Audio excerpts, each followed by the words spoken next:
What is going on, everybody? Crazy Dog back with another Cleveland Guardians video for you guys.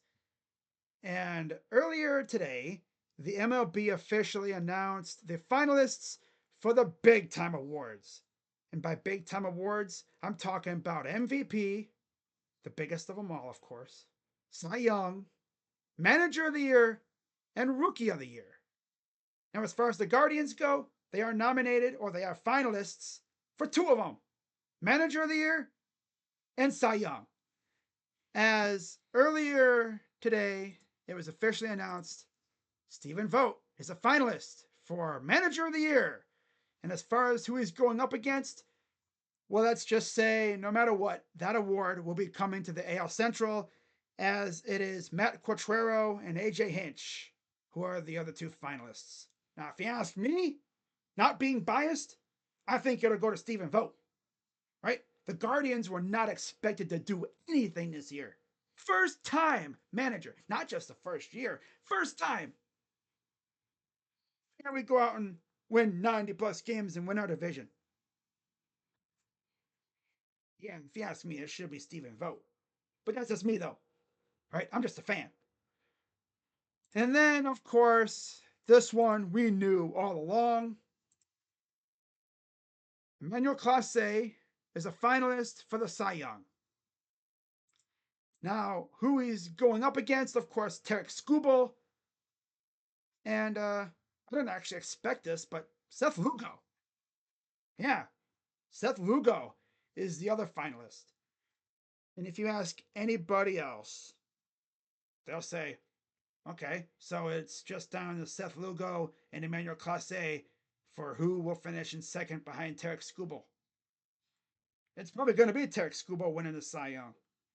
But man, what Emmanuel Clase did this year was pretty damn awesome, right?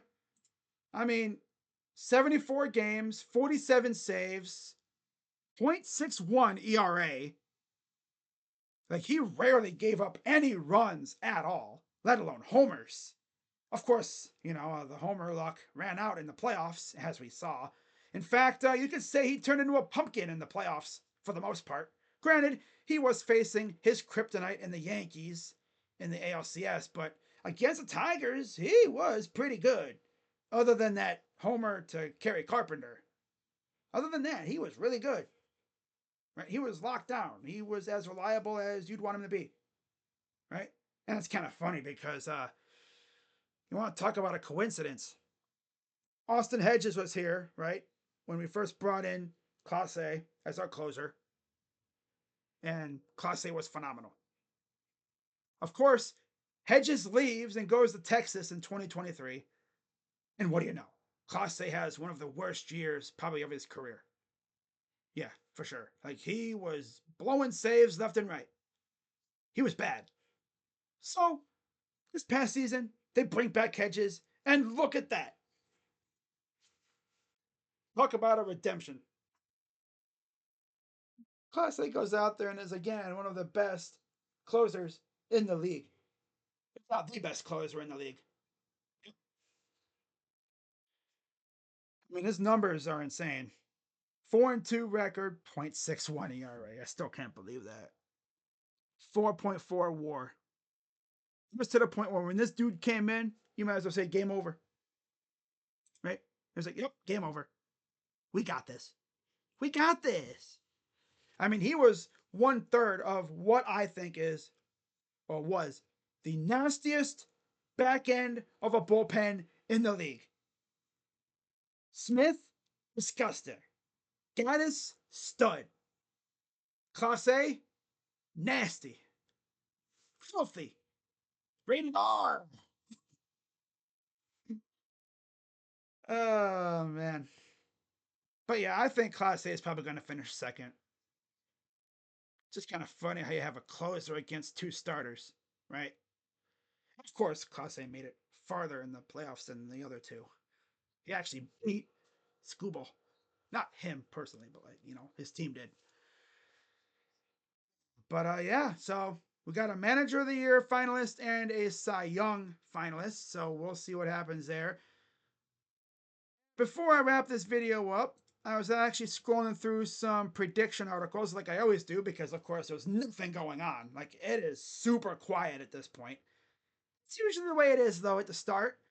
You know, you'll see a move every once in a while, but then things will really pick up once the winter meetings come, and that's next month. So maybe we see a move or two here and there, and then winter meetings get here, and then boom, everything happens at once. Right? It's usually the way it goes. Now, Mark Feinsand actually did an article earlier, and he was talking about possible suitors for the top free agents, and the Guardians were listed a couple times. First, Shane Bieber, of course, right? You have to figure the Guardians are going to be in on Bieber. They're trying to bring him back. Now we all know Bieber will not be ready for opening day. He'll probably be back by, I'll say, June. He'll probably be back around the same time that Boyd came back this past season. Like June, July, around there. Depending on how he's doing coming off Tommy John. But if we do bring him back, I'm not expecting him back until probably after the All-Star break at the earliest, if you ask me. Now, Feinsand listed the Rangers and the Reds as two other suitors. Of course, the Reds make sense because Terry's there, Tito Francona. But if you're Shane Bieber, would you really want to go play in Cincinnati? Not just because, Cincinnati sucks, but like the stadium is like the NL version of Yankee Stadium or even Coors Field. It's like Coors Field in lower elevation. I call it the Great American Launch Pad for a reason. Balls fly out of there like crazy. If I was Shane Bieber, if I'm not going to go back to the Guardians, I'm heading west. I'm going to Cali. Get me to San Diego. That seems like a logical spot for him because they need a pitcher. Musgrove's out until what 2026? I thought I saw. That was a brutal injury, man, for that. And it's crazy that the catcher noticed something, right? I think it was Higashioka noticed something was wrong with Musgrove, and it turned out, oh yeah, he messed his elbow up or whatever. So he's done for the whole year. Good eye by Higashioka though. Good eye. That's an eagle eye right there. Damn. That's how you know the catcher knows his pitcher. He knows him so well. He knows his tendencies, his windup, and everything. He noticed something was off, and he's like, "Yo, this dude ain't right. I'm gonna go see what's up." Turned out, oh, he's hurt. Man, who knows what would have happened if he didn't notice that? Damn. But Shane Bieber to the Reds, I don't see that happening. Rangers would be interesting though. Again, Rangers would be able to, let Bieber heal up, and they wouldn't have to rush him or anything. They have good pitchers over there. Well, the other name mentioned for the Guardians, Anthony Santander. Again, this is like the second or third article that I've seen that had us listed as a potential suitor, along with the Blue Jays and the Phillies, two teams who have notoriously deep pockets. And if you know the Guardians, their pockets are pretty shallow. Or at least they're deep, but they don't go deep. Right? They like to stay shallow. They don't spend. So if that Santander market gets a little expensive, we're bowing out quickly like crazy. We're not even going to try, I bet. He's probably going to go to some place for like a massive ass contract, and I'm going to look at that going, yeah, there was no way we were doing that. I mean, after all, what? The largest non re signing contract was, I believe, still Edwin Encarnacion. 3 years, 60 million. That is the largest contract that we've given out to a player who was not re-signed. Of course, Jose was the largest contract we've given out, I think, in general. But that was a re-signing. That was an extension. Talking non-extensions, I'm pretty sure it was Edwin. And that was coming off a World Series run. Now, of course, this team is coming off an ALCS berth. So that's a little extra money. Not to mention, a lot of people went to the games this year in the regular season. I think they had over 2 million people go to games. They had like 14 sellouts. That's a lot of money to be gained through revenue. Do they use it? Or are they going to stockpile it and use it for other things? That's probably what they're going to do. They're just going to pocket the change and use it for their own personal gains, not even towards the team. You know, they literally bought the team just to say they own a baseball team, right? It's crazy. Like if you're not going to spend money on it to make it better, just sell the team then. No, good news. David Blitzer should be taking over in a few years, so we just gotta wait agonizingly long. But it'll happen at some point soon, sooner rather than later, maybe. I thought I saw something that said that Blitzer could take over earlier if the Dolans like allowed it, but you know they're not going to. They're having too much fun doing nothing. You know how painful it is every year around this time to see these articles and like to see rumors on Twitter and to not see the Guardians mentioned. Now, of course, we know the Guardians, they do not, participate in their whole rumor thing. They keep everything tight lipped. Something happens, that's usually the first time we hear of it. We don't usually see tweets like Guardians are among the teams interested in. Usually the first time we see the Guardians mentioned, it's Guardians are signing blank, right? Or the Guardians are in the process of trading for blank. Like it hits us like a damn nuke in the face. You don't see it coming.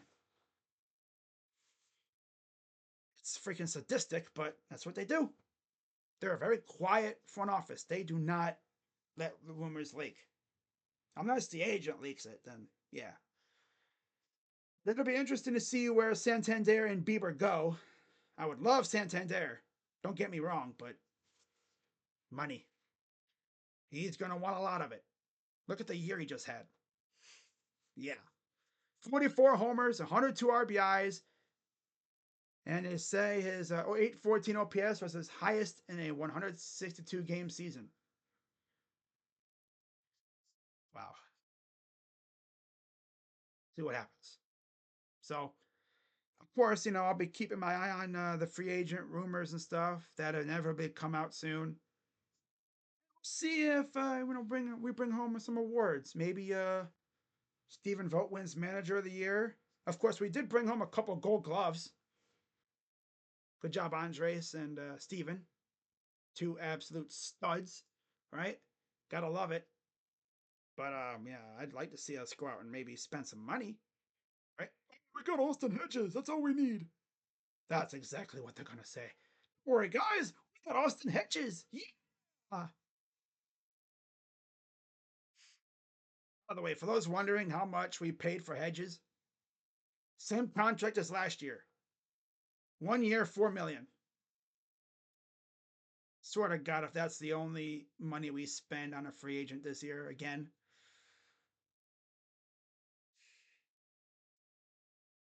Used to be a serious organization once upon a time when it came to spending money. Rollins don't like spending. They like just holding on to it. They're like Scrooge McDuck. Scrooge McDolan. I guess that's enough. I don't want to, get into a rant about how bad Dolan is as an owner. Because I'll tell you what, they're loyal. They just suck. That's all. Like they're a loyal ownership group, everything. They're not like John Fisher, but they are kind of like John Fisher. They're more loyal, but they're as cheap. Cheap, cheap, cheap, cheap. God. When they inevitably cross the bridge in transition to the afterlife, hope God makes them into birds so they can just be cheap, cheap, cheap, cheap, cheap, cheap, cheap, cheap, cheap, cheap. My God. They'll be like, hey, yo, God, why'd you make us into birds? Because y'all cheap.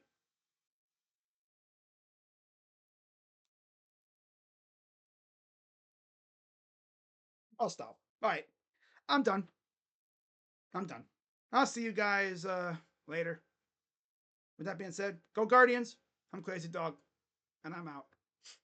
Cheap. Okay, that's enough. Bye bye.